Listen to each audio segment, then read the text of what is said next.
Hello YouTube आणि Instagram family. तर आज आपण करणार आहोत कटाची आमटी म्हणजेच डाळीची आमटी. त्यासाठी डाळ चांगली शिजवून घेतलेली होती. खोबरं परतून घेतलं होतं तेलात. कांदा, टोमॅटो, अद्रक, लसूण सगळं परतून घेतलेलं होतं आणि ती डाळ मी बारीक करून घेतली होती मिक्सरमध्ये. आणि डाळ शिजलेलं पाणीसुद्धा तसंच ठेवलेलं होतं जेणेकरून तेच आमटीमध्ये टाकता येईल. आमसूल भिजवायला टाकला होता. आता कढई घेतली, त्यामध्ये तेल टाकलं, वाटण टाकून घेतलं आणि चांगलं परतलं. आमसूलसुद्धा टाकून घेतलं जेणेकरून ते लवकर मुरेल आणि चव चांगली लागेल त्याला. तुम्ही नक्की तशीच पद्धतीची करा.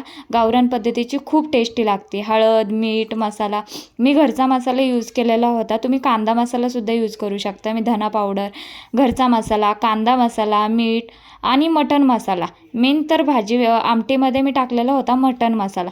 त्याने चव खूपच छान येते. तुम्हीही नक्की ट्राय करा अशा पद्धतीची आमटी. आता त्यामध्ये मी मस्तपैकी तर्री येऊन दिली.